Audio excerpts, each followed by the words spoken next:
स्तुति हो पिता, स्तुति हो पिता। Thank you Jesus, thank you Lord. Bless you father, bless you Lord, bless you Lord. स्तुति हो पिता, थैंक यू जीसस। ओके,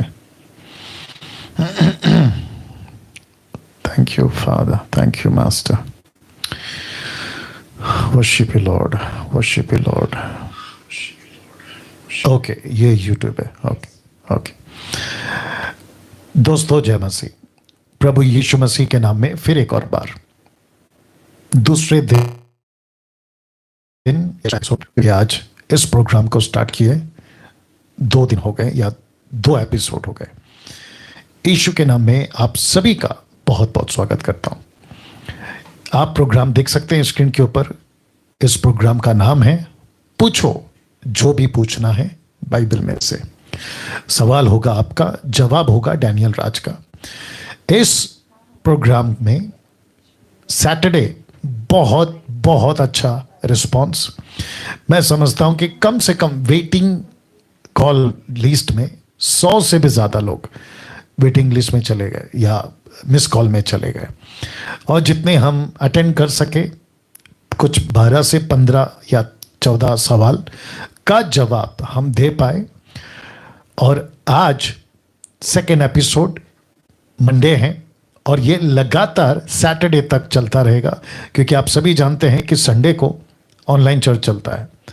तो जितने अभी जुड़ रहे हैं जुड़ते चले जाएं। विशेष करके जो फेसबुक पे हैं, आप सभी से कहना चाहता हूं कि शेयर करना, वॉच पार्टी करना शुरू कर दीजिए। और साथ ही साथ जितने यूट्यूब पर हैं, आपसे विनती है कि आप लोग अगर फर्स्ट टाइम देख रहे हैं तो चैनल को सब्सक्राइब करिए, आइकन बेल दबाइए, ताकि जैसे हम आते हैं तो आपको नोटिफिकेशन मिलता रहे। मैसेजेस जब मैं अपलोड करता हूं उसकी भी मैसेज की नोटिफिकेशन आपको मिलती रहेगी। काफ़ी लोग पूछते हैं कि पास्टर डैनियल आपको हम लाइव सुनना चाहते हैं या देखना चाहते हैं, कैसे करें? 2 रास्ते हैं या 2 प्लेटफॉर्म से मैं आता हूं। एक है फेसबुक, फेसबुक को लाइक करिए। दूसरा है यूट्यूब, यूट्यूब को चैनल को सब्सक्राइब करिए, डैनियल राज चैनल को सब्सक्राइब करिए। That's it. और आप मुझे, मैं जब भी आऊँगा उसकी मैसेज ये फेसबुक और यूट्यूब वाले आपको भेज देंगे, और जिसके चलते आप लोग मुझे देख सुन सकते हैं। जिस प्रोग्राम को मैंने रखा है पूछो जो भी पूछना है बाइबल में से। सवाल होगा आपका, जवाब होगा डैनियल राज का। जिस नंबर पे आपको फोन करना है ये वो नंबर है, या सवाल पूछने के लिए इन नंबरों पर, या माफ करें इन नंबर पर फोन करिए। आप नंबर देख सकते हैं 9982335577। जो लोग हिंदी जानते हैं आपके लिए भी आप देख सकते हैं। अगर आप हिंदी में सुनना चाहते हैं 9982335777। कुछ प्रश्न, कॉल आ रहा है तो वेटिंग पर रखिए, मैं ले लेता हूं। कुछ प्रश्न मेरी तरफ से, जैसे कि आप पूछ सकते हैं ट्रिनिटी, जिसको त्रिएक परमेश्वर कहते हैं, उद्धार, सैल्वेशन, बपतिस्मा, होली स्पिरिट, गिफ्ट्स यानी कि पवित्र आत्मा के दान वरदान, पाप sin, इसको लेकर आप सवाल पूछ सकते हैं। क्या पाप क्षमा हो जाते हैं? क्या पाप क्षमा होने के बाद पाप कर सकते हैं? पाप करते हैं तो क्या होता है? कौन सा वो पाप है जिसकी माफ़ी है, कौन सा वो पाप है जिसकी माफ़ी नहीं है? इन बातों को लेकर आप प्रश्न कर सकते हैं। शैतान, शैतान कौन है? शैतान अकेला है या उसकी पूरी आर्मी है? इसके ऊपर सवाल कर सकते हैं। Anti Christ, rapture and second coming of Jesus Christ. उसके अलावा टंग्स यानी अन्य भाषा, जो बाइबल में है वो है ग्लोसा, जो बाइबल के बाहर जो चलता है जिब्रिश, इसको लेके आप सवाल कर सकते हैं। False preachers, how to control sinful thoughts, इसके ऊपर जो पाप के विचार आते हैं उस पर काबू कैसे करें। How to remember the scriptures, वचन को कैसे याद करें, उसकी टेक्निक या उसका तरीका क्या है। How can I know I have saved, मैं कैसे, मेरा उद्धार हो गया, मैं कैसे जानूं? इसको लेकर अगर आपका सवाल है पूछ सकते हैं। How can I know I have a Holi spirit, मुझे पवित्र आत्मा मिला, इसको लेकर मैं कैसे जानूं? ठीक है ना। तो इन सभी बातों को लेकर आप लोग सवाल कर सकते हैं। कॉल्स आने शुरू हो गए हैं, तो मैं समझता हूं कि ये स्लाइड के साथ मैं पहला फोन लेना चाहूंगा। जी जी, नहीं आ रहा है। ओके, अभी पूछिए जी। हेलो जी, आपका सवाल पूछिए। हेलो आपका सवाल पूछिए हेलो। सर। हाँ, मैं संजय पाठक बोल रहा हूँ सर, भिलाई से। जी सर मेरा सवाल ये है, मेरा सवाल ये है सर, जी मैं दो साल से जुड़ा हूँ सर। जी और मतलब मेरे को ये जानना है कि अगर हमने बपतिस्मा नहीं लिया है, लेकिन मैं डेली बाइबल पढ़ता हूँ, प्रेयर करता हूँ। जी जी, आगे पूछिए सर, आपको तो बात करना हमको है। पवित्र आत्मा मिलेगा कि नहीं साहब, कैसे पता चलेगा? ठीक है, ठीक है, मैं समझ गया। ओके, साइलेंट करो। या ये जो भाई हैं जिन्होंने अभी प्रश्न पूछा है, भाई हैं या पास्टर हैं, हम ठीक से नहीं सुन सके। और इनका प्रश्न ये है कि ये विश्वास करते हैं और इनका बपतिस्मा नहीं हुआ है, जहाँ तक मैं सुन पाया हूँ। इनका प्रश्न ये है कि क्या मुझे पवित्र आत्मा मिलेगा। तो मैं समझता हूँ कि अगर वो भाई सुन रहे हैं, और आप लोग जो दर्शक हैं जो फेसबुक और यूट्यूब पर हैं, मुझे बता दो कितने लोग हैं। आप सभी जो सुन रहे हैं, आपको भी बताता चलूं, अगर आप में से किसी का ये प्रश्न है, सबसे पहली चीज, जिस दिन आपका उद्धार होता है, याद रखिए, जिस दिन मतलब जिस पल, जिस क्षण, द सेम मोमेंट, जिस दिन आप अपने जीप से, मन से, according to Romans chapter 10 verse 9 and 10, Romans 10 का 9 और 10, जिस दिन आप अपने मुंह से, मन से यीशु को प्रभु जानकर स्वीकार करते हैं, उसी दिन, उसी क्षण, उसी पल आपका उद्धार हो जाता है। और उसी दिन इफिसियो 1:13, इफिसियो 4:30 के अनुसार आपके ऊपर पवित्र आत्मा की छाप लग जाती है। वाह। और पवित्र आत्मा के लिए आपको अपनी तरफ से कुछ नहीं करना है। ये टोटल गलत शिक्षाएं हैं जो कुछ लोग सिखा रहे हैं। बीच में मैं किसी का वीडियो देख रहा था और वो कह रहे थे कि आपका उद्धार हो गया है, बपतिस्मा हो गया है और आप बाइबल पढ़ते हैं, चर्च जाते हैं, लेकिन अगर आपको महसूस होता है कि आपके ऊपर पवित्र आत्मा की छाप नहीं है, the seal of the Holi spirit, अगर ये नहीं है, तो उन लोगों के लिए वो पास्टर कहता है या वो सेवक कहता है कि आप मेरे पास आओ, आपको हम तरीका बताएंगे, आपके लिए हम प्रार्थना करेंगे कि आपके ऊपर पवित्र आत्मा की छाप कैसे आएगी। ये टोटल नॉनसेंस है, मूर्खता, टोटल नॉन बिब्लिकल, बाइबल के बाहर है। क्योंकि यीशु पवित्र आत्मा देने वाला है। पौलुस के द्वारा यह बात सिद्ध हो गई है कि बिना पवित्र आत्मा के यीशु को प्रभु बोल ही नहीं सकते। तो जिस भाई ने प्रश्न पूछा अभी, उनको भी बताता चल रहा हूं, आप लोगों को भी बताता चल रहा हूं कि ऐसे किसी प्रकार की शंका, डाउट, शक में नहीं रहना कि मेरा उद्धार हो गया है लेकिन बपतिस्मा नहीं हुआ है, मैं चर्च जाता हूं, बाइबल पढ़ता हूं, तो क्या मुझे पवित्र आत्मा मिलेगा। आपको पवित्र आत्मा मिल चुका है जिस दिन यीशु को स्वीकार किया। बपतिस्मा एक प्रोसेस है, प्रक्रिया। आप आज नहीं, देर सवेर, आप जब भी लीजिए, 1 साल, 2 साल, 1 दिन, 2 महीना, 3 महीना, कोई दिक्कत नहीं। लेकिन ये शंका में नहीं बैठना कि मुझे पवित्र आत्मा नहीं मिला। आपको पवित्र आत्मा मिल गया है। ओके, सो मैं समझता हूं कि इसका जवाब मैं आपको दे चुका हूं और आप लोग इसको सीखें, एजुकेट हों, इसीलिए ये प्रोग्राम रखा है। दूसरा सवाल। Thank you sir. जी जी, बहुत बहुत शुक्रिया जी, बहुत बहुत शुक्रिया जी। जी, थोड़ा जोर से बोलिए सिस्टर। पास्टर जी। जी, जय मसीह। हेलो जी, आपको सुन रहा हूं, आप सीधा सवाल करिए। पास्टर जी, जैसे हम किसी मार्ग से फिर जाते हैं, जैसे हमने गलत काम छोड़ दिया जी, लेकिन फिर भी हमें वो बुरे बुरे विचार क्यों आते हैं? ठीक है, आपका यही प्रश्न है। हाँ जी। ओके ओके, शुक्रिया शुक्रिया शुक्रिया। जितनी बार भी हम कैंसिल करते हैं प्रभु के उससे वो विचार, वो फिर भी हमारे पास बार बार आते हैं वो विचार। जी जी जी, आप लाइन पे बने रहें, मैं आपको सवाल का जवाब दे रहा हूं, ठीक है। आपको सिर्फ सुनना है, बीच में कुछ नहीं बोलना है, ठीक है सिस्टर। या ओके। हेलो जी, आप अभी शांत होके सुनिएगा बस। ठीक है। या आपका जो फोन है ना उसकी तरफ होना चाहिए, उधर नहीं। स्पीकर का है उसका नीचे है। ओके नाउ इस बहन ने, सिस्टर ने जो अभी प्रश्न पूछा कि हम मसीह तो बन गए हैं, हमारा उद्धार हो गया है, लेकिन बुरे विचार जाते क्यों नहीं? तो आपको बताता चलूं कि इसके ऊपर आपको प्रतिदिन, जिस दिन से आपका उद्धार होता है मरने तक, प्रतिदिन से मेरा मतलब है प्रति क्षण आपको मेहनत करते रहना है, आपको इसके ऊपर काम करते रहना है, आपको इसके ऊपर वर्कआउट करते रहना है, क्योंकि ऐसी कोई, क्या कहते हैं, चाबी या ऐसा कोई खुराक आपको दे दूं, खा लो पी लो और आपको बुरे विचार नहीं आएंगे, ये बिल्कुल नहीं होगा।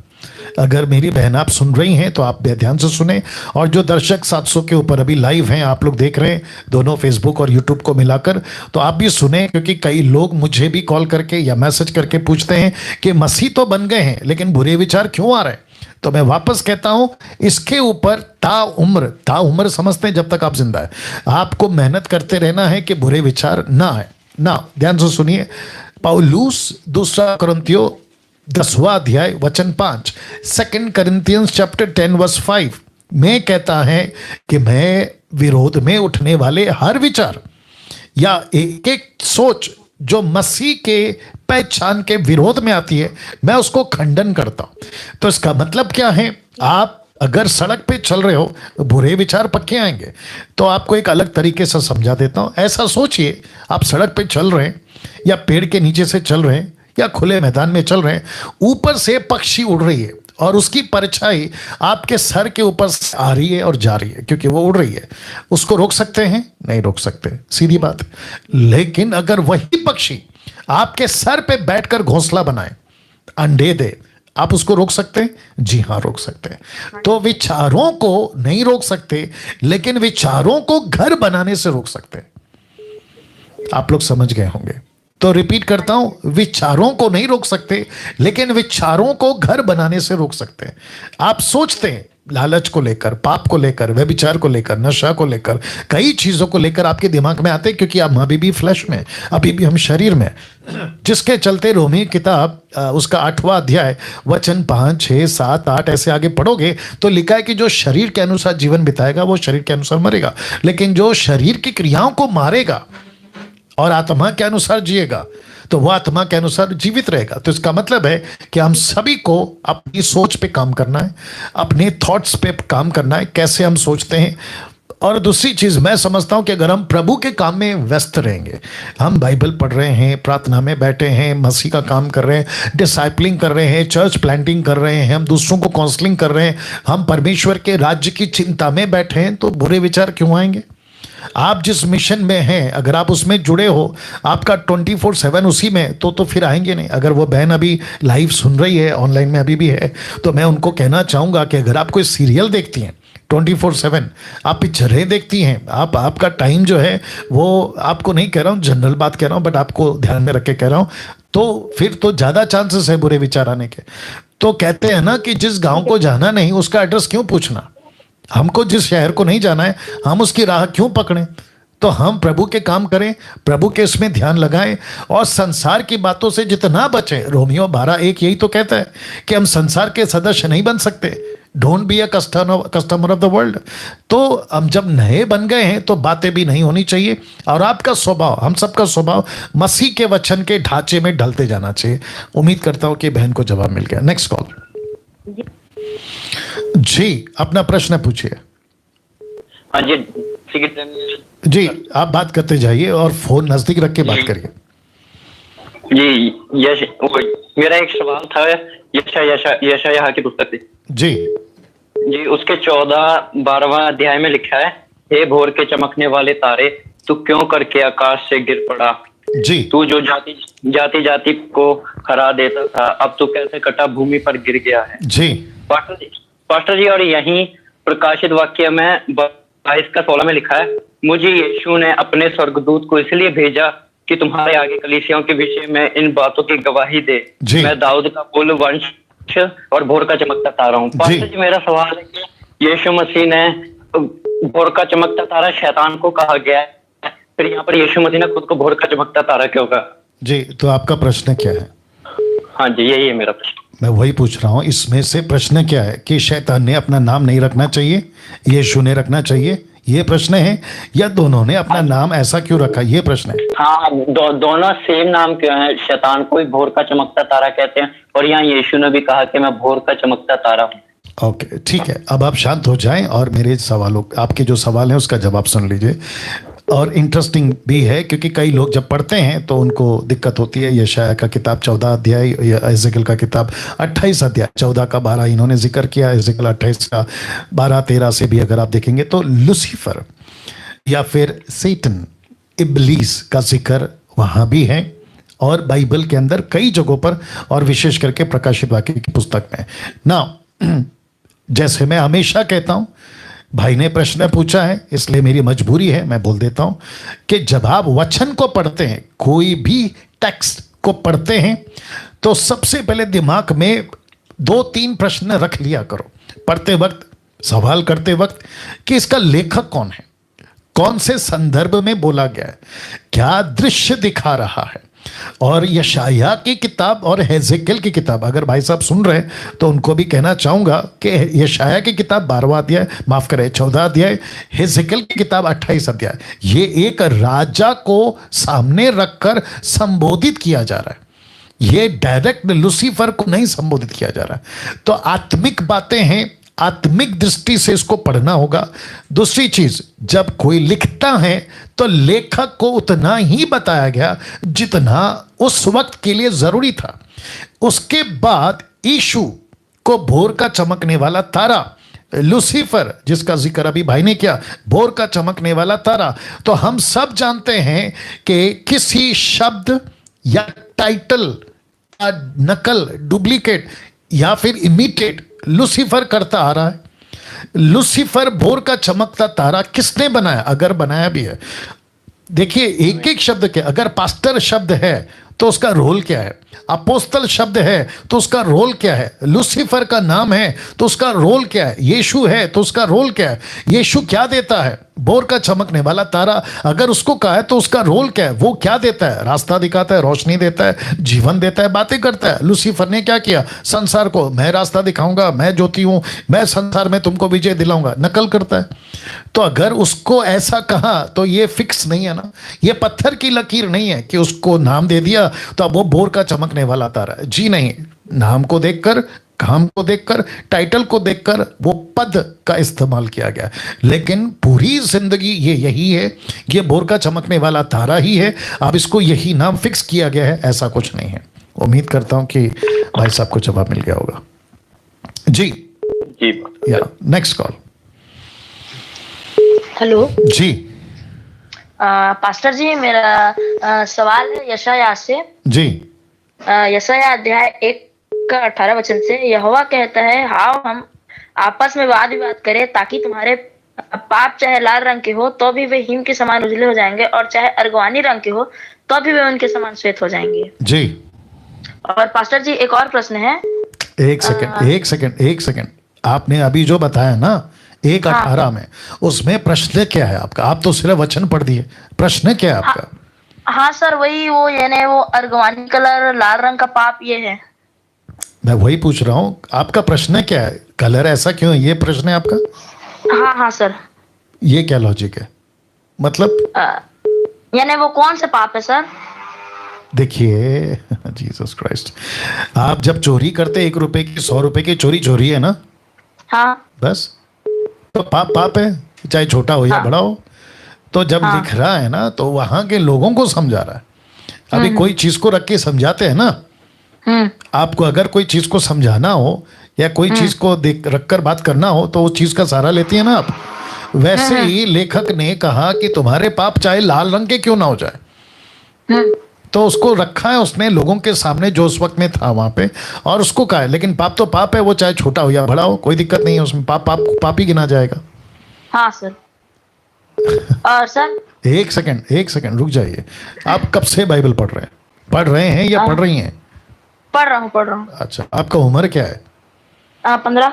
आई शाबाश, 15 साल के आप। ठीक है, और दूसरा क्या सवाल है आपका? जैसे पौलुस ने बोला कि तुम लॉ लगाकर प्रार्थना करो सर। जी तो सर जैसे कैथोलिक कैरिस्मेटिक वाले लोग करते हैं लॉ, यानी मोमबत्ती जलाकर, कैंडल करके। तो मेरा सवाल यही है कि पौलुस क्या बोलते हैं वहां पर? ओके, आप जो बाइबल पढ़ते हैं ना वो हिंदी है। हाँ हाँ। तो जितने दर्शक सुन रहे हैं, कुछ मुझे लगता है 1000 के आसपास हो गए अभी लाइव। तो लॉ का मतलब क्या है बेटा? आग। Very nice. आप हिंदी पढ़ते हो ना, अब उसी को इंग्लिश में पढ़ोगे तो आपको वहां पे आग नहीं मिलेगा ना बेटा। वहां पे लिखेगा लगातार, कंटिन्यू, लगातार। उसको कहते हैं लॉ लगाकर प्रार्थना करना, आग लगाकर प्रार्थना करना नहीं है।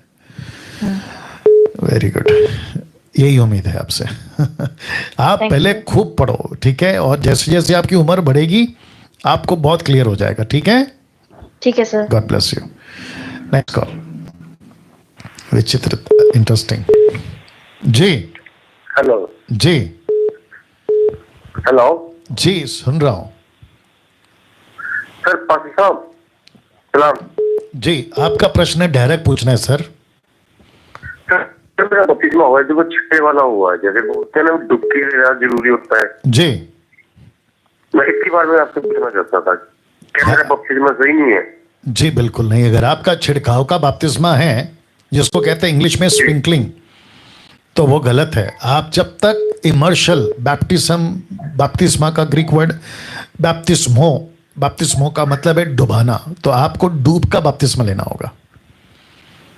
जी जी जी, और वो जब तक नहीं होता है आपका बपतिस्मा अधूरा है सर। जी जी, thank you. God bless you. Now क्योंकि बोलिए।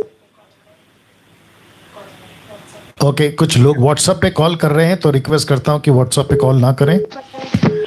खास करके 777 का जो नंबर दिया है व्हाट्सएप कॉल के लिए नहीं दिया है, डायरेक्ट कॉल करना है, व्हाट्सएप पे कॉल नहीं करना है। जी, प्रश्न पूछिए सर। हेलो जी सर, गुड इवनिंग सर। मेरा नाम मुदित कॉलिंस है, मैं सिवनी मध्य प्रदेश से बोल रहा हूँ। जी भैया। जी सर, मेरा सवाल ये है कि जैसे कि सर किसी की डेथ हो जाती है, तो सर कोई उद्धार पाया व्यक्ति है, तो उसकी आत्मा स्वर्ग लोक में जाती है। जी, तो सर जब वो उसकी आत्मा स्वर्ग लोक में जाती है, तो सर उसके पास की जो चीजें हैं, क्या उसको उस समय याद रहती है कि वो टोटल वॉश आउट हो जाती है मेमोरी से, कि सिर्फ वाह, मतलब स्वर्ग? या बहुत इंटरेस्टिंग सवाल है, आई अप्रिशिएट। ओके, ये आपका यही है या आपका फिनिश हो गया? तो मैं बात कर लूं। सर इतना ही सवाल है मेरा। बहुत बहुत शुक्रिया, लाइन पे बने रहें। मेरे सवालों, आपके सवालों का मैं जो जवाब दे रहा हूं वो भी सुन लें, और साथ ही साथ जो 1100 के आसपास दर्शक हैं वो भी सुन ले, जो लाइव देख रहे हैं। भाई का प्रश्न है, एक विश्वासी मसीह बनने के बाद गुजर जाता है, और उसकी जो आत्मा है, शरीर तो मिट्टी में जाती है लेकिन आत्मा परमेश्वर के पास जाती है, क्या उसकी याददाश्त अतीत की हो, वर्तमान की हो, जब तक वो जिंदा था तब की हो, क्या वो पूरी तरह से चली जाती है? भाई का प्रश्न है। तो जी नहीं, उसकी याददाश्त जब से उसने होश संभाला है, उसका जो सेंस है जब काम करने लगता है, जैसे मेरा लड़का भी 12 साल का है, मैं उसको बीच बीच में कभी पूछता हूँ कि बेटा तेरे को कहाँ तक का याद है, तो वो कहता है कि 4 साल 5 साल तक की बातें मुझे कुछ कुछ याद है। आपने पहला खिलौना कौन सा ला कर दिया था, मेरा पहला बर्थडे मुझे याद है, XYZ, मतलब जब बर्थडे हुआ था वो याद है, कुछ चीज़ें कहीं घूमने गए थे वो याद है। तो ये जो याददाश्त है ना, मरने तक जो रहती है, वो मरने के बाद उसकी जो स्पिरिट है वो रहती है। एग्जाम्पल दे देता हूँ, क्योंकि कुछ लोग शायद सहमत नहीं होंगे, खास करके हिंदू लोग या कोई और लोग कहेंगे कि ये कैसे लॉजिक लगा दिया। तो एक एग्जाम्पल देता हूँ भाई साहब, अगर आप सुन रहे हैं तो मैं जवाब दे देता हूँ। जी सर, सुन रहा हूँ। जी जी जी जी जी, ओके, या गॉट इट। ओके, नाउ आपको याद होगा कि लूका की किताब उसके 16वें अध्याय वचन 19 में आपने अगर ध्यान दिया होगा कि यीशु ने एक घटना का जिक्र करा कि एक धनवान था और एक लाजर था। तो अब्राहम को धनवान नरक में से चीख आवाज लगाता है या पुकार लगाता है और कहता है कि इसको भेजो। तो वो कौन था? लाजर। उसको वो पहचान लेता है। क्यों पहचान लेता है? क्योंकि वो जब जिंदा था तब उसके डेवड़ी पे आया जाया करता था, और अब्राहम ने भी कहा कि देख धनवान तू इधर नहीं आ सकता, लाजर वहां नहीं जा सकता। क्यों? क्योंकि वो कहता है स्मरण कर याद आ गया आपको? अब्राहम कहता है याद करो कि तुम अपने जीवन में अच्छी वस्तुएं ले चुके, तो उसको याद है इसलिए तो बोला याद करो। अच्छा, फिर उसके बाद वो कहता है, कौन धनवान कहता है मेरे 5 भाई पृथ्वी पे जिंदा हैं, वो यहां ना आ जाएं, तो उसको कैसे याद है कि मेरे 5 भाई हैं? तो ऐसी रेफरेंसेस या ऐसी घटनाएं बाइबल में और भी हैं।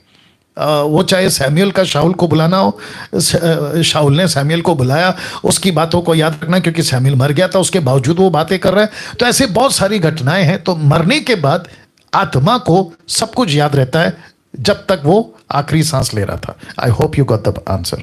लेकिन सर एक डाउट ये वॉल्यूम बढ़ाओ जी। जैसे सर स्पिरिट गई स्वर्ग लोक में जी, तो आत्मा गई, अगर सर उसको पुराना याद रहेगा तो सर उसकी आत्मा को दुख नहीं होगा कि मैं अपने परिवार को ऐसे ही छोड़ के चला गया? मतलब आत्मा अपने आप में वो नहीं करेगी, पछतावा नहीं करेगी कि अभी मेरे परिवार को मेरी जरूरत थी? ओके, ये भी इंटरेस्टिंग सवाल है। अगर पूरा याद रहेगा जी, तो उसकी परिवार की बैकग्राउंड हिस्ट्री तो पता रहेगी। जी बिल्कुल बिल्कुल पता रहेगी, सब कुछ सर वहाँ शांति कैसे पाएगी? आधा ध्यान तो सर उसका लगा रहेगा कि मेरा परिवार को मेरी जरूरत थी। गुड क्वेश्चन, मैं अप्रिशिएट करता हूं कि आपने बहुत अच्छा प्रश्न पूछा, लेकिन इसका जवाब भी इंटरेस्टिंग है।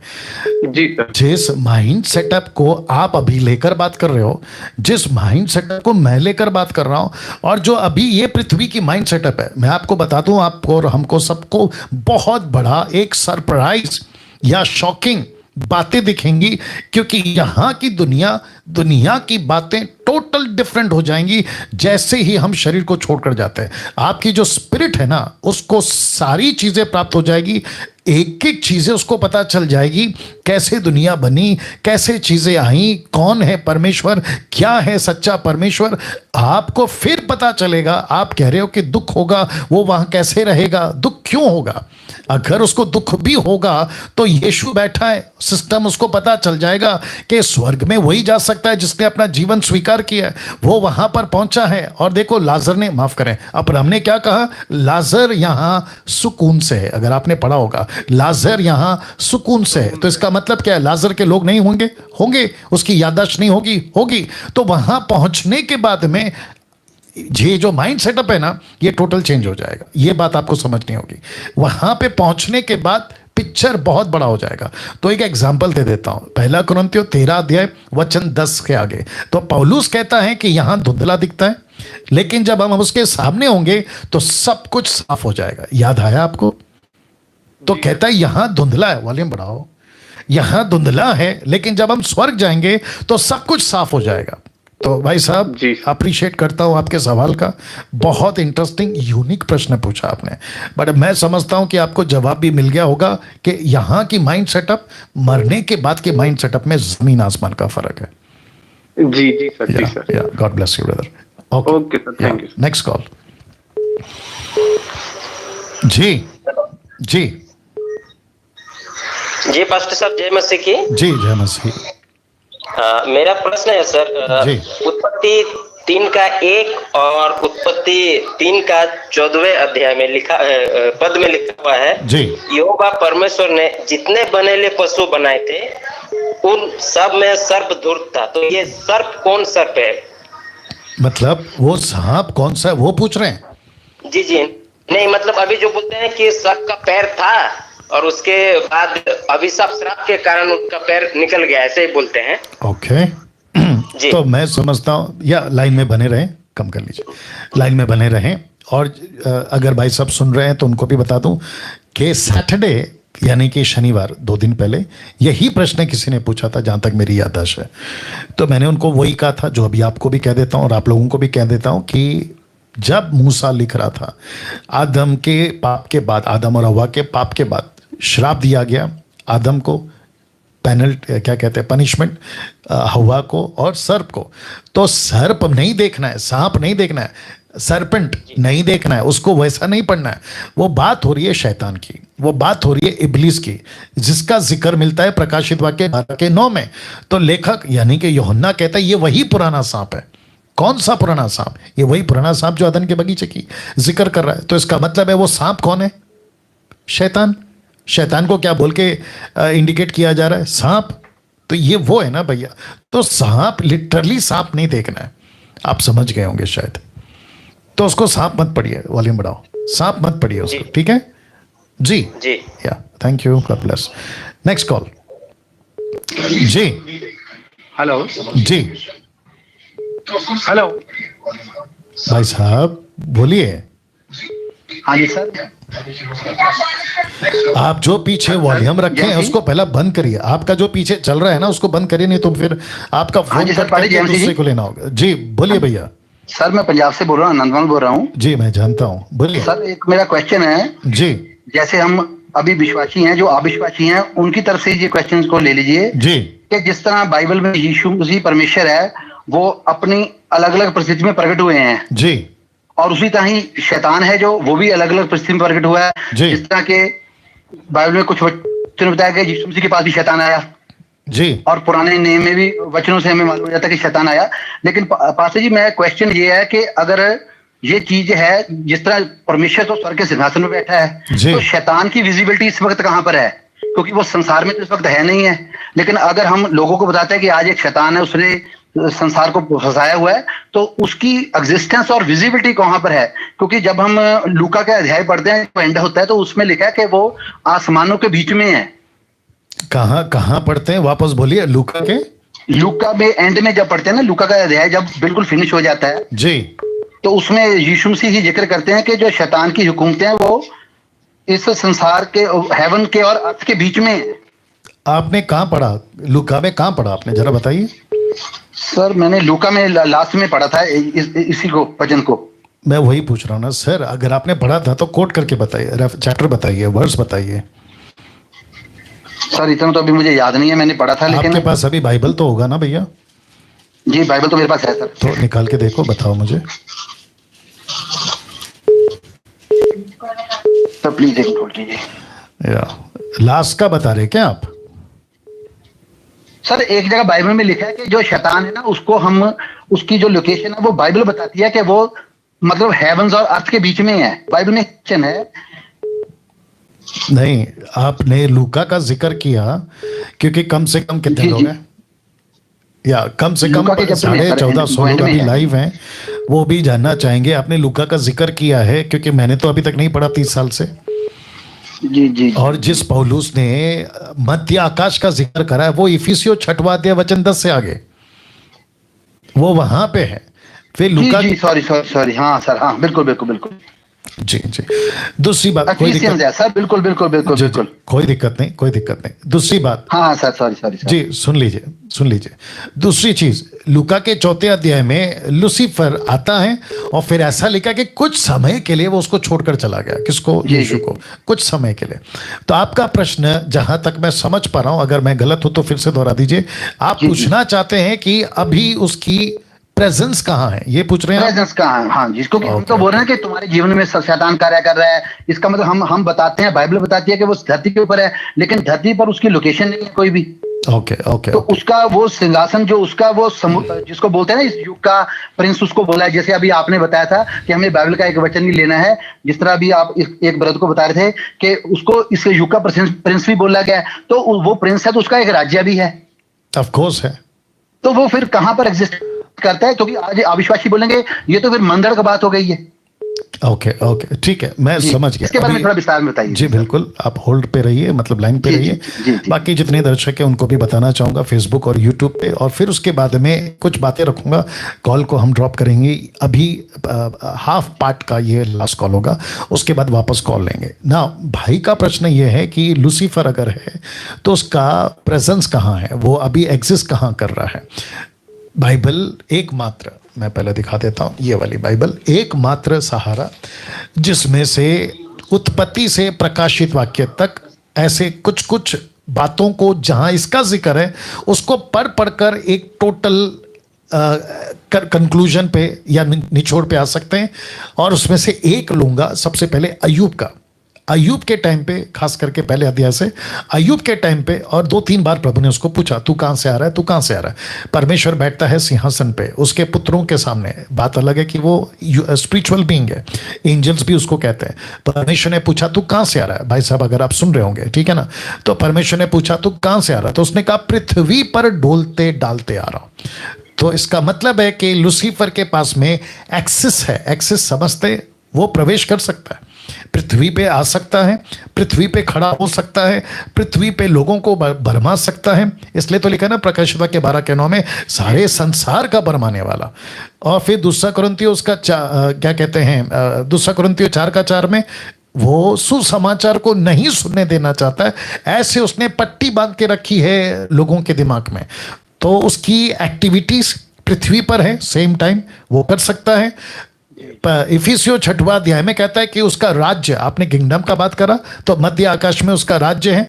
अब पृथ्वी और स्वर्ग के बीच में जो स्पेस है या जो जगह है जिसको बाइबल आकाश कहती है, वहां पे उसने अपना किंगडम बना के रखा हुआ है। उसके बाद में उसको एक्सेस है परमेश्वर के पास में भी जाने का, यानी कि सिंहासन पर। ये कैसे बोल सकते हैं, क्योंकि बाइबल में ऐसा कुछ नहीं है कि लूसीफर स्वर्ग नहीं जा सकता, ऐसा कोई वचन नहीं है। लेकिन स्वर्ग जा सकता है, इसकी बातें हमें आयु की किताब में पढ़ने को मिलती है। तो जिसके चलते वो पृथ्वी पे भी आ सकता है। अब कैसे आ सकता है, कितनी स्पीड से आ सकता है, उसको आने में कितने दिन लगते हैं, इसका डेटा हमारे पास नहीं है। लेकिन उसकी एक्टिविटीज, उसकी फोर्स, उसकी ताकत, जिसका जिक्र इफिसियों का 6वां अध्याय में, उसकी प्रिंसिपैलिटीज, अधिकार, अथॉरिटीज, उसके साथ में काम करने वाले 1/3 एंजल्स, जिसका जिक्र प्रकाशित वाक्य 12वें अध्याय में 7 में आपको मिल जाएगा कि 1/3 स्वर्गदूत उसके साथ गिराए गए। तो ये उस तरीके से अपना काम करता है। आपने बात करते करते एक और चीज बोला कि मनगढ़ंत कहानी या मनगढ़ंत बातें आप विश्वासी जरूर बोलेंगे, कोई जरूरत नहीं है। आपको शायद नहीं पता, अगर आप में से अगर किसी के पास बाइबल है तो निकाल के बता दीजिए, अभी मैं नहीं निकाल पाऊंगा। क्या कहते हैं, जी हाँ, याकूब की किताब उसका 2 अध्याय वचन 19, the book of James chapter 2 verse 19, या उनका वॉल्यूम बढ़ा दो सर। उसमें लिखा है तू नीचा, मैं पंजाबी पढ़ता हूं, तू नीचा रखता है जो परमेश्वर इको है, ए तू चंगा करदा है, भूत एहो नीचा करदे हन अते कंबदे हन। जी, तो इसका मतलब क्या है? इसका मतलब तू विश्वास करता है कि परमेश्वर एक है, इस तरह भूत भी विश्वास करते हैं और वो भी उसी बात से कांपते हैं कि परमेश्वर एक है। जी जी जी जी। और यूहन्ना की किताब, रेफरेंस याद नहीं आ रहा, पहला यूहन्ना या दूसरा यूहन्ना में लिखा है कि यीशु मसीह प्रकट हुआ शैतान के कामों को नाश करने।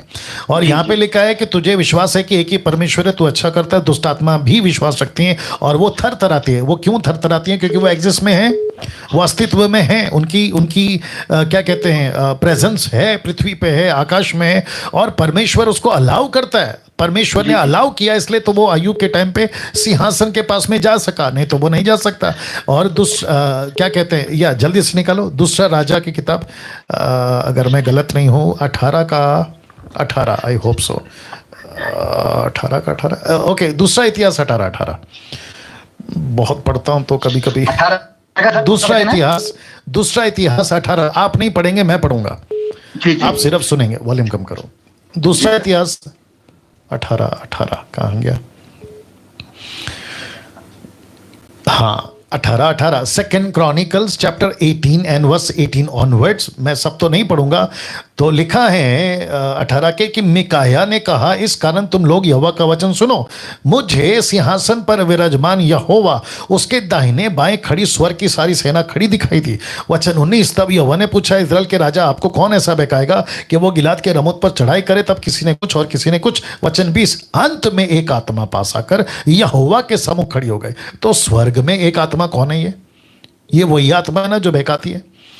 तो मेरा प्रश्न यह है कि लूसीफर, परमेश्वर इजाजत दे वो जा सकती है, परमेश्वर इजाजत दे वो आ सकती है, और शैतान अस्तित्व में है, उसका प्रेजेंस है, वो रियल है, वो फेक नहीं है, फेरी टेल की कहानी नहीं है, चंदा मामा की कहानी नहीं है। आई होप आपको आंसर मिल गया होगा।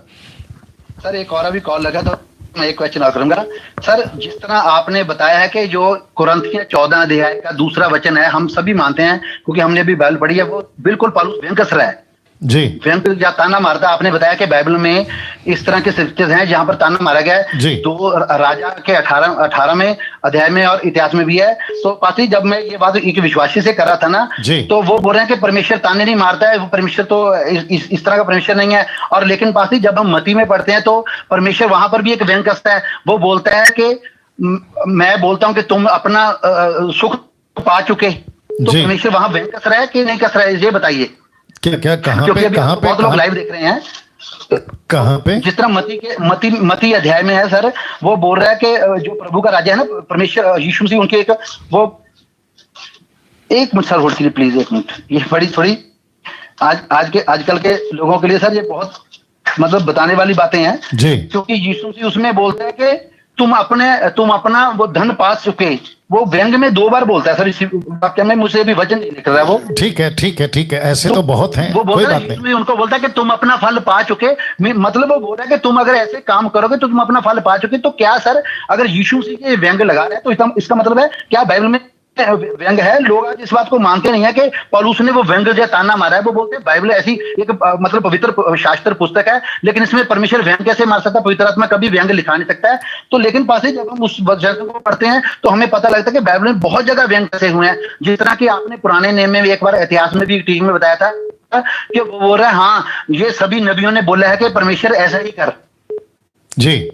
आपने बताया ना, पुराने नेम में मीका नबी था, उसको बोला था कि तुम्हें भी ऐसे ही बोलना है कि जिस तरह बाकी नबियों ने बोला तुम भी वैसे बोलो। तो वो जाके बोलता है प्रभु हाँ ऐसा ही कर, तो उसमें भी व्यंग है।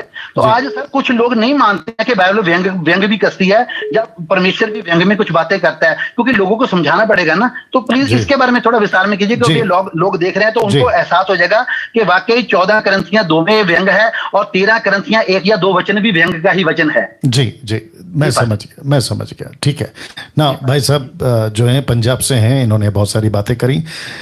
सरकास्टिक जिसको कहते हैं इंग्लिश में, और व्यंग कसना हिंदी में, टॉन्ट मारना हिंदी में, और भी कुछ होगा। तो देखिए ऐसे लोग जो कहते हैं ना कि सरकास्टिक स्क्रिप्चर्स बाइबल में है ही नहीं है, तो मैं समझता हूं कि उनकी गिनती को डालना पड़ेगा 2 कैटेगरी में। एक है मिल्क ड्रिंकिंग क्रिश्चियंस और दूसरा है अधूरे ज्ञान के लोग।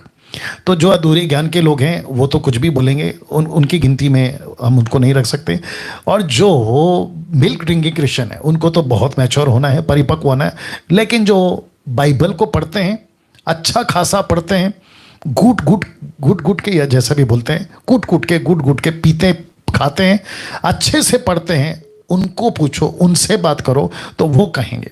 मूसा की बातों में सरकास्टिक है, यीशु के बहुत सारी बातों में 4 किताबों में सरकास्टिक है, पौलुस और पत्रस की बातों में सरकास्टिक है।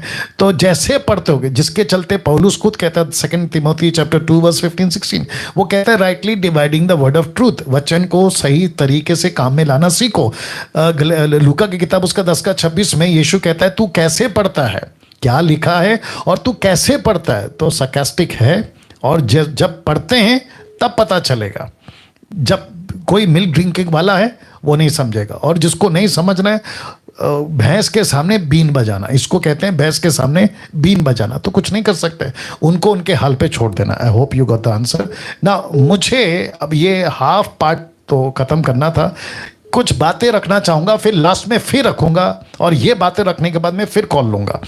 तो वो बातें क्या हैं मैं आपको बताता चलूँ। ये तो मैं आपको बता दिया हूँ। आप लोग जैसे प्रोग्राम को देख रहे हैं जो कि लगातार चलता रहेगा जब तक आपके पूरे के पूरे प्रश्न के उत्तर नहीं मिल जाते, ठीक है ना। मैं ये जारी रखूँगा। मसीह मंथन बैठक इंग्लिश और हिंदी में मैं डाल चुका हूँ, मसीह मंथन बैठक ना। मसीह मंथन बैठक जो एक बहुत बड़ा मूवमेंट, एक बहुत बड़ा कार्य सिर्फ भारत में नहीं लेकिन पूरे विश्व में हम कर रहे हैं, जिसमें भारत के 29 राज्य हैं और विश्व के कई राज्य हैं, और वहाँ से काफ़ी लोग हमको देखते हैं, सुनते हैं और फॉलो करते हैं। मसीह मंथन बैठक एक ऐसा प्लेटफॉर्म है जहाँ पे खरी शिक्षाओं की बातें की जाती हैं, वचन को ठीक से प्रोड्यूस करना, पेश करना, वो सिखाती है, सीखते हैं आप लोग।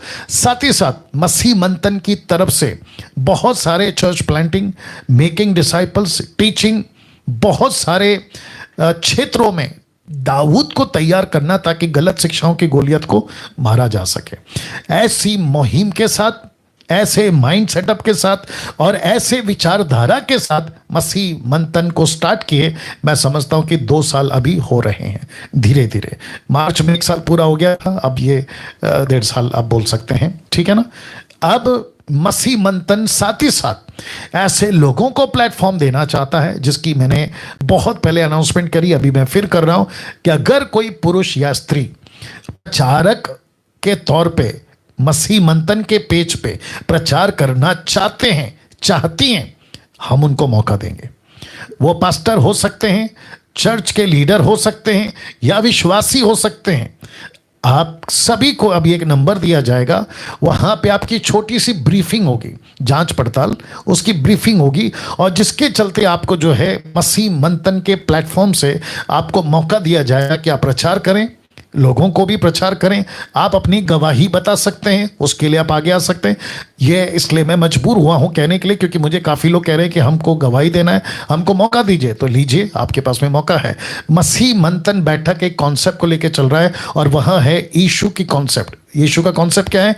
मैं अकेला चरवा हूं और मेरी भेड़ें होंगी। तो लिखा है मैं चरवा और एक ही भेड़शाला, एक ही चरवा, एक ही झुंड, जिसका जिक्र 1 कुरिन्थियों 1:10 में पौलुस कहता है तुम में फूट ना हो, एक मत। मत का मतलब है एक डिनोमिनेशन, एक राज्य। यीशु ने क्या बनाई? एक तह, यानी कि मसीह की तह। तो उसको लेकर हम चल रहे हैं। इसी के चलते आपको बताता चलूं कि मसीह मंथन बैठक से आप जुड़ें। मसीह मंथन बैठक ऑनलाइन आप सभी के लिए खड़ा होगा, मौजूद रहेगा। आपका बपतिस्मा नहीं हुआ है, मसीह मंथन की तरफ से होगा। जो स्टेट लेवल पे जो कोऑर्डिनेटर्स हम बनाए हैं या अभी और भी बना रहे हैं, वे आपको जो है मदद करेंगे। आपको बाइबल की ज़रूरत है, मुहैया कराई जाएगी जैसे सुविधा होगी, क्योंकि आजकल तो लॉकडाउन है, लेकिन जैसे सुविधा होगी आपको दी जाएगी। साथ ही साथ आप कुछ सीखना चाहते हैं, आपको बाइबल स्टडी चाहिए, मसीह मंथन आपके लिए खड़ा है। मसीह मंथन बैठक total purely word of God के ऊपर टिका है। यहां पे ऐसा किसी प्रकार का कचरा या किसी प्रकार की बातें जो बाइबल में नहीं है हम नहीं सिखाते और ना ही एक्सेप्ट करते हैं, और जिसमें बहुत सारे पॉइंट्स है। अगर मैं अभी बोलूं तो काफ़ी टाइम चला जाएगा, लेकिन उसमें 2-3 ऐसे हैं, अन्य भाषा यानी कि जिब्रिश, फोर्सफुली पैसे लेना, जबरदस्ती पैसे लेना, दशमांश के नाम पे लूट मचाना, पवित्र आत्मा के नाम पे नीचे गिराना, जिसको कहते हैं laying hand, slaying in the spirit. ये सारी चीज़ें हम नहीं मानते, क्योंकि बाइबल इसकी इजाज़त हमें नहीं देती और बाइबल इसमें इसका जिक्र है ही नहीं है। तो ऐसी बहुत सारी चीज़ों की शिक्षाएं हम देते हैं। तो मसीह मंथन से जुड़ें, ये आपको मैं बता रहा हूं। जुड़ने के लिए आपको इन नंबरों पे फोन करें या फोन करना है, और वहां है सिस्टर नीता जी, उनका ये नंबर है, ब्रदर नरेंद्र, उनका ये नंबर है। तो इसकी स्क्रीनशॉट ले लीजिए। अगर आपको स्क्रीनशॉट नहीं लेना आता है तो ये वीडियो को जब आप लोग बाद में अपलोड हो जाएगा, पॉज करके आप लोग ले सकते हैं या दे सकते हैं, देख सकते हैं। सिस्टर समीक्षा, उनका ये नंबर है। ब्रदर शमी दिल्ली से ये नया नंबर जुड़ा है, ये उनका नंबर है। इसको भी आप लोग स्क्रीनशॉट ले लें या पॉज करके बाद में ले सकते हैं। सिस्टर सिमरनप्रीत, उनका ये नंबर है। सिमरप्रीत, माफ करें, सिस्टर सिमरप्रीत, ये उनका नंबर है। और लास्ट में ब्रदर जितेंद्र कुमार, ये उनका नंबर है, ठीक है ना। तो इसका भी स्क्रीनशॉट आप लोग ले सकते हैं। साथ ही साथ आपको बताता चलूं कि मसीह मंथन बैठक पेज, फेसबुक पेज, आप उसको लाइक करें, फॉलो करें, क्योंकि बहुत सारी बातें हम आप लोगों को इसमें सिखाते हैं। साथ ही साथ MMB ऐप, जैसा कि एंड्रॉयड ऐप है, ISO, राइट, iOS, माफ करें, एप्पल के लिए iOS, उसका भी ऐप है। तो दोनों ऐप ये चलता है। साथ ही साथ मसीह मंथन का वेबसाइट है www.masihmanthan.com, आप इस पे भी विजिट कर सकते हैं और बहुत सारी चीज़ें आप देख सकते हैं। और आखिरी में सब्सक्राइब माई चैनल, यानी कि डैनियल राज का चैनल को आप सब्सक्राइब करें। और मैं चाहता हूं कि आप लोग जो अभी लाइव हैं, जो भी 1200 के ऊपर यूट्यूब पे और टोटल है 1500 के ऊपर, आप लोग अभी जो है मेरे चैनल को सब्सक्राइब करें, क्योंकि आप जानते हैं मैं पैसे नहीं कमाता हूं, लेकिन आप लोगों की सुविधा के लिए ना। इसके पहले कि मैं कॉल लूं, एक बहुत इंटरेस्टिंग बात आपके बीच में रख रहा हूं, और वह यह है कि प्रेरितों की किताब उसका 32 से 35 तक में लिखा है कि विश्वास करने वालों की मंडली एक चित्त और एक मन के थे। यहां तक कि कोई भी अपनी संपत्ति अपनी नहीं कहता था, परंतु सब कुछ साझे का था। मतलब एक दूसरे से बांट के लेते थे, अपनी कोई नहीं कहता था, एक दूसरे की थी वो। प्रेरित बड़ी सामर्थ से प्रभु यीशु की जीवने की गवाही और सब पर बड़ा अनुग्रह था, देते रहे और उन पर अनुग्रह था। आगे कहता है उनमें कोई भी दरिद्र न था, इंग्लिश वर्ड है पुअर, उनमें कोई गरीब नहीं था, दरिद्र ना था, क्योंकि जिनके पास भूमि या घर थे उनको क्या करते थे, बेच बेच कर बिकी हुई वस्तुओं का दाम यानी कि पैसा प्रेरितों के पांव पर रखते थे, और प्रेरित क्या करते थे, जैसे जिसकी आवश्यकता होती थी उसके अनुसार वो बांट दिया करते थे। अब आप सोच रहे होंगे कि पास्टर डैनियल आपने ये वचन 32 से 35 तक हमको क्यों पढ़वाया, एक्ट्स चैप्टर 4 वर्स 32 to 35। मैंने इसलिए पढ़वाया है क्योंकि अभी मसीह मंथन बहुत सारे मसीह परिवारों को 2000 का महीने का राशन का पैकेट उनके घरों तक पहुंचा रहा है। स्टेट कोऑर्डिनेटर के द्वारा या राज्य के कोऑर्डिनेटर के द्वारा। तो ऐसे हम पूरे भारत के लिए करना चाहते हैं। ठीक से सुनिए, वापस कह रहा हूं, इस वचन के मुताबिक ये बेड़ा या रिस्पॉन्सिबिलिटी मसीह मंथन लेता है। मैं मसीह मंथन का डायरेक्टर डैनियल राज लेता हूं कि बहुत सारे मसीह लोग जो भारत में हैं उनको हम 2000 का 1 महीने का राशन पैकेट उन तक पहुंचाना चाहते हैं, क्योंकि आप सभी जानते हैं कि बहुत सारे लोगों का नौकरी जा चुका है, उनके घर पे बच्चे हैं। बहुत सारे फोटो, कॉल्स, मैसेजेस रो रो कर मेरे पास आते हैं और कहते हैं कि मदद करिए, मदद करिए, मदद करिए। तो जो फर्स्ट सेंचुरी का पैटर्न था मैं वही फॉलो कर रहा हूं। फर्स्ट सेंचुरी की कलीसिया क्या करती थी? सुसमाचार, चेला बनाना, कलीसिया की स्थापना, सही शिक्षा, और साथ ही साथ लिखा है उनमें कोई गरीब नहीं था। वो सब बढ़ रहे थे, लिखा है ना, वो बढ़ रहे थे। देखिए उन पर बड़ा अनुग्रह था और वो यीशु मसीह की गवाही देते हुए फैल रहे थे। तो इसका मतलब है कैसे? तो एक होता है स्पिरिचुअल नीड, दूसरा होता है फिजिकल नीड। तो स्पिरिचुअल नीड भी मसीह मंथन दे रहा है और फिजिकल नीड मतलब जो शरीर को चाहिए खाना वो भी दे रहा है। अब प्रश्न उठता है कि पास्टर डैनियल ये कैसे होगा? ये ऐसे होगा कि आप में से बहुत सारे लोगों के पास में पैसा है, आप में से बहुत लोगों के पास पैसा है। दिक्कत की बात यह है कि आपको नहीं पता कि कहां देना है। मैं यहां पे 2 बात करूंगा। एक, या तो मुझे संपर्क करें, जो अभी मैं नंबर रखूंगा, कहां से करना है, कैसे करना है, आप गूगल पे भी कर सकते हैं, मैं रखूंगा अभी। एक, मुझे संपर्क करें, ये जो नंबर दिया उसके माध्यम से। दूसरा, आपको इनकरेज करता हूं कि आपके आसपास में अगर कोई ऐसा लोग है जो मसीह के लोग हैं, उनको तकलीफ है, राशन नहीं है, आप उनको दीजिए, डायरेक्ट उनको दीजिए, ताकि वे जो हैं अपना महीने का जो भी है वो अपना गुजारा कर सकें। लेकिन आप जानते हैं मैं क्या हूं, मेरे प्रचार क्या है। आप में से बहुत सारे लोग मुझे जानते हैं, मुझ पर विश्वास करते हैं। ये वो नंबर है, सुमन वैद्य, ये नंबर है। मैं कुछ सेकंड इसको रख रहा हूं। मैं चाहता हूं कि इस नंबर पे डायरेक्ट गूगल पे होता है, इस नंबर पे कॉल कर सकते हैं। ये हमारी मसीह मंथन की ट्रेजरर है, जिसको हिंदी में कहते हैं खजांची।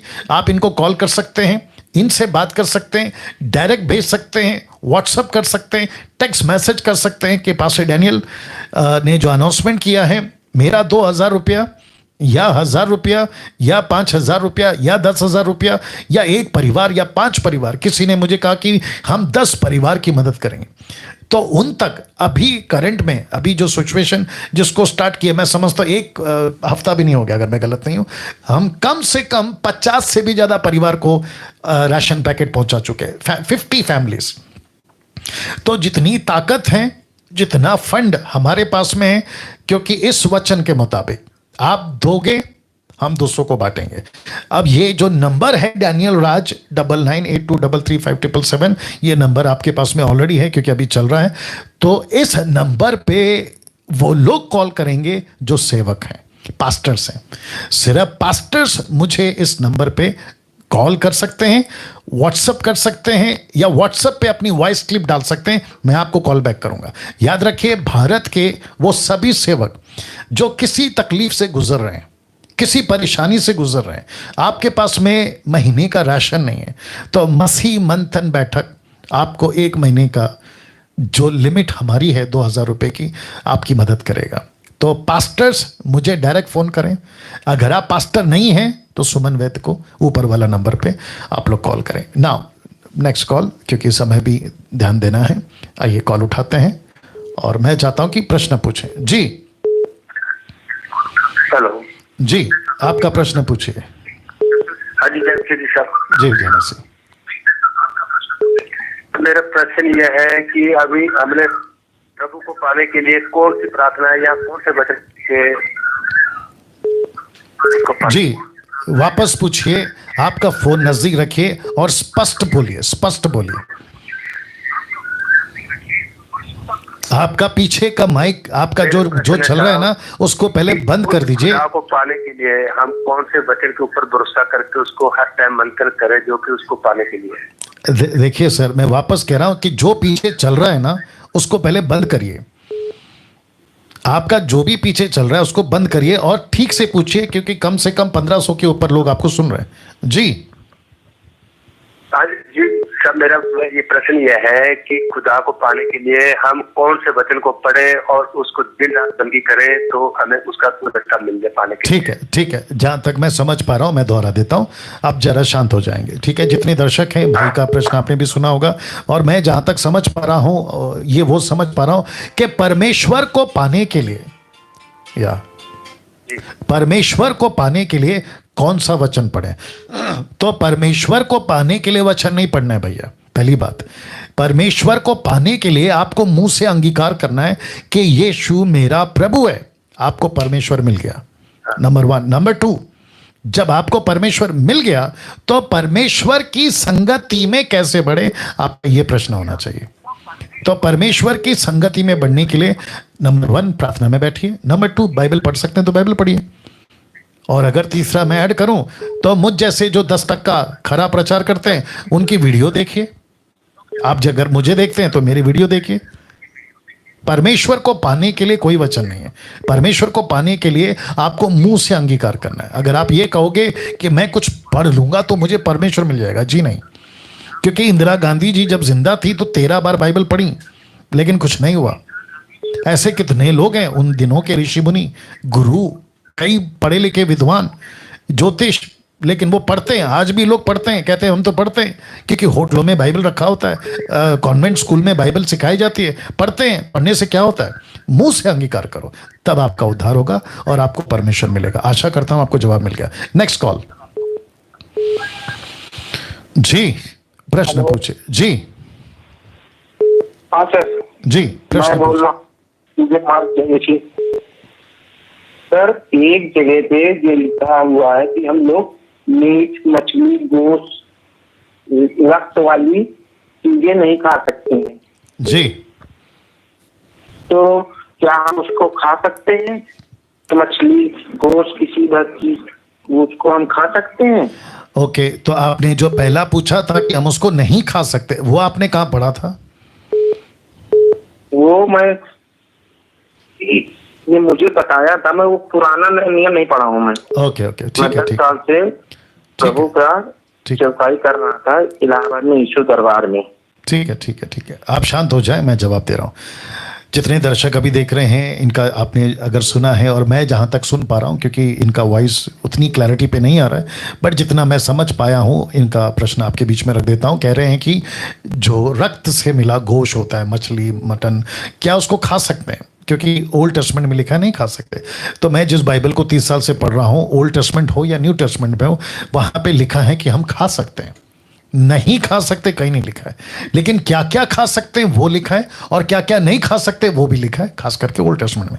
लेकिन जब न्यू टेस्टमेंट में आते हैं तो फिर कल्चर आता है। कल्चर समझते हैं, जाति, राष्ट्र, नेशंस, लैंग्वेजेस। तो यीशु ने कहा है कि सब जगह जाओ। लूका की किताब कौन निकालेगा? जल्दी निकालिए। लूका की किताब, उसका 10वां अध्याय, आई थिंक वचन 7 से पढ़ते हैं, 7 लूका 10 का 7। भाई साहब लाइन में बने रहे। लूका 10 का 7 वो लाइन में है क्या? देख लो, वॉल्यूम रखो थोड़ा सा ताकि उनकी आवाज आ सके। 10 का 7 आपके लिए पढ़ देता हूं। ये 70 चेले हैं जिनको यीशु ने भेजा। लिखा है कि उसी घर में रहो और जो कुछ उनसे मिले वही खाओ पियो। वाह वापस पढ़ते हैं। लूका 10 का 7 कहता है उसी घर में रहो, जो तुमको मिले वही खाओ पियो। तो ये जो 70 चेले हैं, इसको यीशु ने क्या बनाकर भेजा? मिशनरी। मिशनरी का काम क्या है? जहां रहेंगे वहीं रहेंगे, जहां रखेंगे वहीं रहेंगे, जो देंगे वही खाएंगे। अब उनको क्या क्या खाना? अगर आप नॉर्थ में चले जाओ, जहां पे नागालैंड जिसको कहते हैं, या फिर जो नॉर्थ इंडियंस रहते हैं, वहां पे तो सब तरह का खाते हैं। सांप खाते हैं, चूहा खाते हैं, बिल्ली खाते हैं, कुत्ता खाते हैं, बंदर, पक्षी सब खाते हैं। वहां पे अगर कोई मिशनरी पहुंच गया, भाई साहब आप सुन रहे हैं? आप सुन रहे हैं भैया? हाँ, तो वहां पे पहुंच गए मिशनरी बनकर, यीशु का सेवक बनकर। तो लूका 10 का 7 कहता है जो मिले वो खाओ। तब क्या करेंगे? तो फिर प्रश्न उठता है, आपको कल्चर में जाना है, आपको दूसरों की संस्कृति में जाना है, तो जो जैसा खाता है अच्छा, दूसरी चीज पौलुस कहता है, अगर मेरे मटन खाने से किसी को ठोकर लगती है तो मैं मटन नहीं खाऊंगा। ये भी तो है ना, ये भी तो है ना। हाँ, तो इसका मतलब ये हुआ, सुन लीजिए जानवर को हम खाएंगे तो उसकी तो जान जाएगी, उसकी हत्या होगी ना, मेरे भाई उसको भी दर्द होगा। जो ये प्रभु आपका को मानता है उसका हृदय जो है, दिल होता है उसका दयालु होता है, उसको कैसे इसको खा सकते हैं। जी, ये आपका दूसरा प्रश्न है। अभी आप जो पहला पूछे थे मैं उसी पे रुका हूं, आप दूसरा प्रश्न डाल दिए तो कुछ नहीं कर सकता। तो पहला क्लियर कर लेते हैं, ठीक है ना। तो आप खा सकते हैं, आपकी मर्जी है, नहीं खा सकते हैं, आपकी मर्जी है। लेकिन अगर आप सेवक बन के जाओगे, मिशनरी बनकर जाओगे, तो लूका 10:7 कहता है जो रखा जाए खाओ। तो वहां पे नहीं कुछ कर सकते। यीशु ने मछली खाई है यीशु ने मछली खाई है, इसका जिक्र बाइबल में है। अब आपका दूसरा प्रश्न आपने बीच में डाल दिया, क्योंकि हमने आपके लिए ऑप्शन रखा है आपको बात सुनाई देने के लिए और आपकी आवाज मुझ तक पहुंचने के लिए। तो आपने उसकी आड़ में दूसरा प्रश्न पूछ लिया कि उसका जान चला जाएगा। तो आपके नॉलेज के लिए बता दें कि मनुष्य में 3 चीजें हैं जिसको कहते हैं शरीर, प्राण, आत्मा। लेकिन जीव जंतु जानवरों में सिर्फ 2 चीजें, एक है शरीर और दूसरा है प्राण। उनमें आत्मा कहाँ है? तो उनको जितनी क्षमता दी गई है उसके हिसाब से परमेश्वर उनको बनाया है, और परमेश्वर ने खुद बनाया। सर, अगर आप मेडिकल फील्ड में जाओगे तो आपको पता चलेगा कि जो मीट होता है वो कितनी जरूरी है आपके शरीर के लिए। अगर आपको नहीं खाना है आपकी मर्जी, आपको नहीं मारना है आपकी मर्जी, लेकिन जिस कल्चर में चलता है उसको नहीं रोक सकते। ठीक है, God bless you. Next call जी, प्रश्न पूछिए। हेलो जी जी, मैं ये पूछना चाहती हूँ कि जिन्हें विश्वासी हो गए, जिन्हें बपतिस्मा लेना हुए, जो बपतिस्मा लेने के लिए कोर्स करना पड़ता है कि कुछ साल 2 साल पढ़ना लिखना, साल तक जाना पड़ता है चर्च? जी नहीं, ऐसा कुछ नहीं है। ऐसा कुछ नहीं है। फिर मैं इसे बपतिस्मा लेने के लिए मैंने करनाल से बोल रही हूँ, मैं करनाल से, तो मैं बोल रही मैं बपतिस्मा लेना चाहती हूँ। मैं 2 साल से मैं विश्वास करती हूँ परमात्मा पर पूरा जी। तो ना मैं किधर जाती हूँ, ना किधर जाती हूँ, ना मंदिर जाती हूँ, ना गुरुद्वारे जाती हूँ, किधर नहीं जाती, बस परमात्मा के ऊपर भरोसा रखती हूँ जी। तो मैं बपतिस्मा लेना चाहती हूँ। लेकिन वो लोग बोलते हैं मुझे नहीं, 1 साल लगातार हर संडे के संडे चर्च आना होता है। फिर वो बोलते हैं 1 साल सिखाएंगे, फिर उसके बाद एग्जाम भी देना होता है बोलते हैं। अच्छा, फिर उसके बाद बोलते बपतिस्मा देंगे। जी जी जी जी, ठीक है। अब जरा शांत हो जाइए, मैं आपको जवाब दे देता हूँ।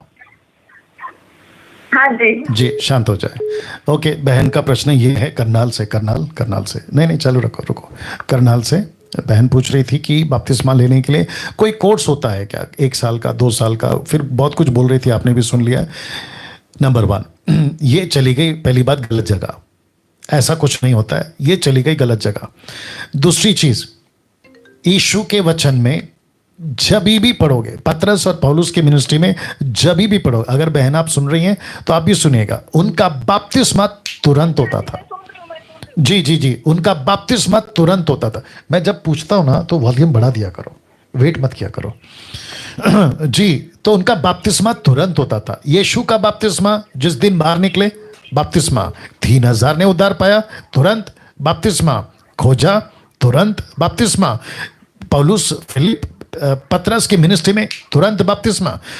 अब कुछ पास्टर्स या डिनोमिनेशन जिनकी 90% गिनती रिलीजियस में होती है, तो उनका अपना सिस्टम होगा। 1 साल रुकाएंगे, 2 साल रुकाएंगे, आपको चेक करेंगे, ये उनकी मेथड या उनका तरीका है। लेकिन अगर राज्य की बात कर रहे हो, राज्य का प्रचार में वेटिंग नहीं है। अच्छा, अगर कोई पास्टर अभी मुझे सुन रहा है कि पास्टर डैनियल, अगर हम उनको चेक नहीं करेंगे तो कैसे बपतिस्मा दे सकते, हमको कैसे पता चलेगा कि उनका उद्धार हो गया है? नंबर 1, आप कौन होते चेक करने वाले? नंबर 2, क्या गारंटी है कि 1 साल के बाद सारी टीचिंग देकर वो बाद में अविश्वासी नहीं बनेगा, वो संसार में नहीं जाएगा? इसकी गारंटी है?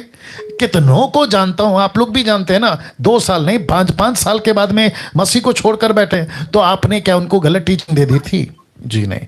तो किसी को चेक करने का काम आपका मेरा नहीं है। और उद्धार के लिए बपतिस्मा नहीं दिया जाता है, उद्धार को पुख्ता कंफर्म प्रोक्लेम करने के लिए समाज को कि मैं अभी से मसीह का हो गया हूं, उसको कहते हैं प्रोसेस बपतिस्मा का। मैं तो कहता हूं कि जिस दिन उद्धार पाया उसी दिन बपतिस्मा दे दो।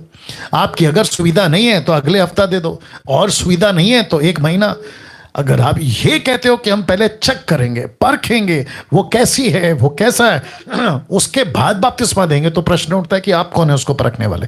जब ऊपर बैठा परमेश्वर नहीं परख रहा है, उसका उद्धार हो चुका है, और बाइबल तो कहती है कि जिस दिन उद्धार पाया उसी दिन बपतिस्मा दो, जिस दिन विश्वास किया उसी दिन बपतिस्मा दो। लूका 16 मरकुस 16 जो विश्वास करे बपतिस्मा ले। तो बपतिस्मा तुरंत है। मत्ती 28:18 सारा अधिकार मुझे दिया गया है। 19 कहता है जाओ चेला बनाओ बपतिस्मा दो। फिर बपतिस्मा के बाद कहता है teach them what I have commanded. See sister आप समझ गए होंगे। या गॉड ब्लेस यू सिस्टर। साथ में आप लोग भी समझ गए। वक्त को ध्यान में रखते हुए मैं समझता हूं कि एक कॉल और लेंगे। जी जी जी अपना प्रश्न पूछिए। हेलो जी जी हेलो जी आपका प्रश्न पूछिए। हेलो ज्ञानोदय के पास जी। जी आपका प्रश्न पूछिए। तो मैं मसीह के इंजील में पूछना चाहती हूँ जी अपना हेलो आपका प्रश्न पूछिए। आपका प्रश्न पूछिए सिस्टर। जी जी जी जी ओके।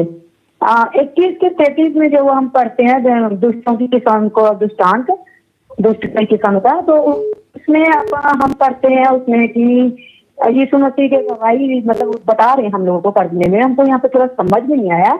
हम तो यहाँ पे लिखे हैं किसानों की, जैसे कि एक दुष्ट किसान उन्होंने सुनाया ग्रेस मतलब ग्रेस स्वामी है, नर्वस हो रही है पास्टर जी सॉरी, जिसने दास की बाड़ी लगाई। वहां पे ये बता रहे हैं कि अपने उनको दे करके वो चला गया, ठीक है, बाहर को चले गए। तो फिर हाँ जी, तो वहां पे जब वो दे दिया तो फिर हम ये पूछना चाह रही हूँ कि बाद में उसने किसानों को अपने लोगों को भेजा, उसके बाद फिर कुछ और ज्यादा लोगों को भेजा, उसके बाद एंड में अपने पुत्र को भेजता है, तो उसके बाद उसको मार डालता है। तो इसका अर्थ मैं समझना चाहती हूँ पास्टर जी प्लीज। आप क्या समझ उसमें से क्या समझना चाहती हैं आप? हाँ इनके बारे में आपसे ये पूछना चाह रही हूँ कि इनका ये निचोड़ क्या है, ये यीशु मसीह हमें क्या सिखा रहे हैं? ऐसा वचन जो दृष्टांत वो दस रहे हैं, तो ये हम समझना चाहिए। ओके ठीक है। आप कितने साल से बाइबल पढ़ रही हैं? बाइबल पर मैं 12 साल से प्रभु यीशु मसीह में हूँ, 3 साल से मैं सेवा कर रही हूँ, और इसके मैं पिछले साल 1 साल से मैं इसकी बाइबल को पूरी पढ़ रही हूँ और बहुत सी समझ में आ गई। बस इस बातों को नहीं समझ में आ रहा है। ओके मैं जितना पूछता हूँ उतना ही बोलना है। आप दिन में कितना बाइबल पढ़ती हैं? 1 चैप्टर 2 चैप्टर 10 चैप्टर कितना पढ़ती हैं आप? डेली में 2-3 चैप्टर पढ़ लेती हूँ सर। ओके आप 12 साल की विश्वासी हैं, 3 साल से सेवा कर रही हैं, तो बिस्किट क्यों खा रही है? मटन खाइए ना। हाँ जी आप बिस्किट क्यों खा रही है? मटन खाइए, मटन। अच्छा, बिस्किट का मतलब आप समझ गई, मैंने सैटरडे को बोला था। बिस्किट का मतलब है जो बच्चे को खिलाते हैं ना, क्योंकि 1 चैप्टर पढ़ते तो उसको कहते हैं बिस्किट खा रहा है, लेकिन कम से कम 40 चैप्टर। कितने? 40 जी, उसकी आदत डालिए। और आपने जो एग्जाम्पल पूछा है, पैराबल दृष्टांत, कि उसने नौकरों को भेजा, सेवकों को भेजा, फिर उसने अंत में अपने पुत्र को भेजा, तो जिसको कह रहा था ना वो सामने खड़े थे शास्त्री फरीसी इजराइल, और यीशु खुद की बात कर रहे थे, पुत्र को भेजा। लेकिन उन लोगों ने ना सेवकों का आदर किया, मूसा क्या कहते हैं, अब अब्राहम से लेकर जॉन द बैप्टिस्ट तक आदर नहीं किया, भविष्यवक्ताओं का कत्ल कर दिया, यहां तक कि पुत्र तक की नहीं सुनी। तो ये टॉन्ट किसको है? इजरायलियों को, शास्त्री फरीसियों को। इसलिए पौलुस कहता है शास्त्री फरीसियों को और खतना वालों को, कहता है, रेफरेंस याद नहीं आ रहा है, कहता है कि अगर तुमने उसको जाना होता तो क्रूस पे ना चढ़ाते। You got the point? तो यीशु की बात हो रही है, यीशु अपनी बात कर रहा है लेकिन पैरेबल में बात कर रहा है। I hope you got the point. Okay चलिए, बहुत बहुत शुक्रिया, गॉड ब्लेस यू। या दैट्स इट दोस्तों, कल वापस आ रहा हूं और मैं फिर कहता हूं कि ऐसे ही मैं आपके बीच में आता रहूंगा प्रतिदिन, जब तक आपके प्रश्न खत्म नहीं होते मैं आता रहूंगा। और मैं रिक्वेस्ट करता हूं कि आप लोग अपना प्रश्न पेपर पे लिख के रखें, रेफरेंस कौन सा ले रहे हैं उसको लिख के रखें, और आपका नेटवर्क जहां आता है वहां बैठकर कॉल करें। तो इससे क्या होगा कि आपकी एक एक चीज बारीकी से सुनाई देगी, मुझे सुनाई देगी, दर्शकों को सुनाई देगी, और जिसके चलते जो है कम्युनिकेशन ठीक होगा। दूसरी चीज ये भी बताता चलूं, अगर आप भारत से हैं आपका स्वागत है, कॉल करिए ये नंबर पे। भारत के बाहर हैं कॉल करिए इस नंबर पे। और आखिरी में फिर से आपको सिर्फ दिखा देता हूं, पूरी बात नहीं करूंगा, आपको सिर्फ दिखा देता हूं, ठीक है ना। मसीह मंथन से आपको जुड़ने के लिए इन नंबरों पे फ़ोन करना है। ये है 2 नंबर, इसकी स्क्रीनशॉट पॉज करके ले लेना बाद में, फिर ये 2 नंबर अलग, फिर उसके बाद में ये 2 नंबर अलग। तो ऐसे करके टोटल 6 नंबर दिए। मैं व्यक्तिगत डैनियल राज आप सभी को वेलकम करता हूं। आइए मसीह मंथन से जुड़िए। मसीह मंथन 2 जगह पे उपलब्ध है, एक है व्हाट्सएप पर और दूसरा है टेलीग्राम पर। तो आप जितनी तादाद में जुड़ सकते हैं जुड़िए। क्यों? क्योंकि मसीह मंथन वो प्लेटफॉर्म है जहां पे खरी शिक्षाएं, आपके लिए खड़ा होना हर तरीके से। मसीह मंथन बैठक का पेज है, उसको लाइक करें जैसे अभी चल रहा है, और फॉलो करें। साथ ही साथ में MMB ऐप है, फ़ोन एप्पल के लिए भी और एंड्रॉयड के लिए भी। मसीह मंथन का वेबसाइट है www.masihmanthan.com।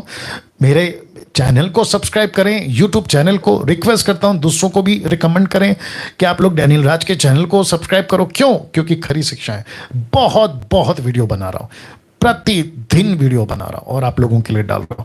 साथ ही साथ इस वचन के मुताबिक 32 से 35 तक में हम लोगों की मदद करना चाहते हैं, खास करके भारत में जितने लोग मसीह लोग राशन से तकलीफ में हैं, नौकरी नहीं है, बहुत सारी चीज़ें हैं, हम सब तो नहीं कर सकते, लेकिन आपको राशन का पैकेट 1 महीने का जो भी होता है वो आपको देना चाहेंगे। लेकिन अगर कोई पास्टर मुझसे मदद लेना चाहता है, क्योंकि आप सेवक हैं, गांव में कई क्षेत्रों में आप सेवा कर रहे हैं और आपको दिक्कत है पैसों का, राशन के लिए, आपका फैमिली चलाने के लिए, तो मुझे व्हाट्सअप करें, डायरेक्ट व्हाट्सअप करें, मैसेज डाल दें, मैं आपको कॉल बैक करूंगा। ओके, तो इस बात के साथ में मैं यहाँ पे समाप्त करता हूँ, और कल ठीक 8 बजे फिर आपके बीच में हम जो है उपलब्ध होंगे। आपके सवालों को लेकर आप आइए और आपके सवालों का जवाब लेकर पवित्र आत्मा की मदद से आपके बीच में मैं आऊँगा। अपना ख्याल रखें, कल मुलाकात होगी। जय मसीह।